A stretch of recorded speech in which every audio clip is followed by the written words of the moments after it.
সন্তানের আকিকা না দিলে বাবা মার উপরে তিনটি বিপদ চলে আসবে, মারাত্মক তিনটি বিপদ চলে আসবে তাদের লাইফে যদি সন্তানের আকিকা কোনো বাবা মা না দেয়। বর্তমান সমাজে অনেক বাবা মা এমন আছে যারা সন্তানের আকিকা দিতে চায় না। হ্যাঁ, যদি কারো টাকা পয়সার সমস্যা থাকে সেটা ভিন্ন বিষয়, আর এই আকিকা দেওয়া এটা ফরজও নয়, ওয়াজিবও নয়, এটা হচ্ছে সুন্নাত। নবীজি সাল্লাল্লাহু আলাইহি ওয়াসাল্লাম আকিকা দিতেন, এবং আকিকা না দিলে কিছু কিছু ক্ষতি হওয়ার সম্ভাবনা থাকে বাবা মার উপরে। এক নাম্বার হচ্ছে, সন্তানের যদি আকিকা না দেওয়া হয় তাহলে যে ক্ষতি হবে সেটা হচ্ছে সন্তান বড় হয়ে বিপদে পড়ে যাবে, বারবার তার উপরে বিপদ আসতে পারে। এখন সন্তানের বিপদ আসা মানেই তো বাবা মার উপরে বিপদ চলে আসা। এজন্য সন্তানের আকিকা অবশ্যই দেওয়া দরকার। যদি তাদের অ্যাবিলিটি থাকে, সামর্থ্য থাকে, তাহলে আকিকা দিবেন। আকিকা কিভাবে দিবেন? নবীজি সাল্লাল্লাহু আলাইহি ওয়াসাল্লাম আকিকা দিতেন আনিল গোলামি শাতান, অর্থাৎ ছেলের জন্য 2টা বকরি, এবং ওয়ানিল জারিয়াতি শাতুন, এবং মেয়ের জন্য, কন্যা সন্তানের জন্য 1টা। এখন এখানে ছেলের জন্য 2টা কেন আর মেয়ের জন্য 1টা কেন? এটা এই জন্য, ছেলেরা বাহিরে থাকে বেশি, তাদের বিপদ আপদ বেশি হতে পারে, এই জন্য ছেলেদের জন্য আকিকা করতে হয় 2টা। আর মেয়েরা যেহেতু ঘরে থাকে, বিপদ আপদ কম থাকে, এই জন্য তাদের জন্য আকিকা দিতে হয় 1টা।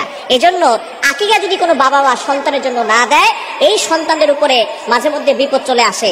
সন্তান অসুস্থ হয়, বড় হওয়ার পরে রোড ঘাটে চলাফেরা করে, অনেক সময় অ্যাক্সিডেন্টের সমস্যা থাকতে পারে, বিভিন্ন ধরনের বিপদ তাদের ভিতরে চলে আসতে পারে। এই জন্য অবশ্যই যাদের অ্যাবিলিটি আছে সন্তানের জন্য আকিকা দিয়ে দিবেন। আকিকা 7ম দিনে করা সুন্নাত। যেদিন সন্তান জন্মগ্রহণ করবে 7ম দিনে আকিকা দিবেন, এবং মাথা মুন্ডন করে সেই মাথার চুলগুলো ওজন করে আপনি কিছু রূপার মূল্য দান করে দিবেন, এবং আপনি তার সুন্দর একটা ইসলামিক নাম রাখবেন, তাকে ধর্মীয় শিক্ষা দিবেন, কোরআনের শিক্ষা দিবেন। অর্থাৎ 7ম দিনেই তার জন্য আকিকা দিতে হবে, এটা হচ্ছে সুন্নাত। যদি 7ম দিনে না দিতে পারেন তাহলে 14তম দিনে দিবেন। যদি সেই দিন আপনি না দিতে পারেন তাহলে 21তম দিনে দিবেন। যদি 21তম দিনে না দিতে পারেন, এই পর্যন্ত সুন্নত, বাকি পরের দিন দেওয়া জায়েজ আছে, যে কোনো সময় আপনি দিতে পারেন। তবে সুন্নাহ নিয়ম হচ্ছে আপনি 7 নম্বর দিনে অথবা 14 নম্বর দিনে অথবা 21 নম্বর দিনে আপনি সন্তানের জন্য আকিকা করবেন। ছেলের জন্য 2টা বকরি এবং মেয়ের জন্য 1টা বকরি আকিকা করবেন। 1 নাম্বার বাবা মার জন্য যে বিপদ হবে সেটা হচ্ছে সন্তানের উপর থেকে কোনো বিপদ আপদ কাটবে না। 2 নাম্বার, কোনো বাবা মা যদি সন্তানের আকিকা না দেয় তাহলে সেই বাবা মা পরবর্তী সময় সন্তান যখন বড় হবে, সন্তান পিতামাতার দায়িত্ব পালন করবে না। ভালো করে শুনে রাখেন, যে সমস্ত বাবা মা সন্তানের আকিকা দিচ্ছেন না, টাকা পয়সা থাকার পরেও আপনি আপনার দায়িত্ব পালন করেন নাই, এজন্য সন্তান বড় হওয়ার পরে সন্তানও তাদের দায়িত্ব পালন করবে না। সন্তান পিতামাতার বাধ্য হবে না, সন্তান পিতামাতার কথা শুনবে না। অনেকে আমাদের কাছে ফোন দিয়ে বলে, হুজুর আমার সন্তান আমার কথা শুনে না, আমার ছেলে আমার কথা শুনে না, আমার মেয়ে আমার কথা শুনে না।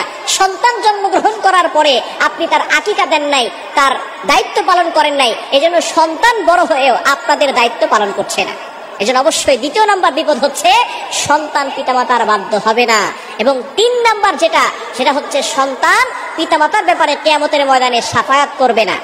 অর্থাৎ তারা বলবে যে আমার বাবা মা আমাদের জন্য আকিকা করেন নাই, সুতরাং আমরা আমাদের বাবা মার ব্যাপারে শাফায়াত করব না। এজন্য এই বিষয়ে সতর্ক থাকতে হবে।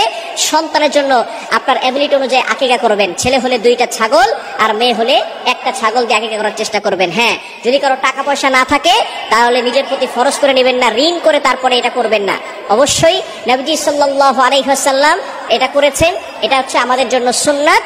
যদি যাদের অ্যাবিলিটি আছে তারা অবশ্যই করবেন, এটা ছেড়ে দিবেন না, অবশ্যই আমলটি করবেন। অনেকেই আছে সন্তান বড় হয়ে গেছে, সন্তান বৃদ্ধ হয়ে গেছে, তারপরে বাবা মা আকিকা করে না। অবশ্য তাদের টাকা পয়সা আছে, কিন্তু সন্তানের জন্য আকিকা করে না। এজন্য আকিকা করবেন, এটা হচ্ছে একটা ইবাদত, নবীজি সাল্লাল্লাহু আলাইহি ওয়াসাল্লামের সুন্নাত, আমাদের জন্য এটা একটি সুন্নাত।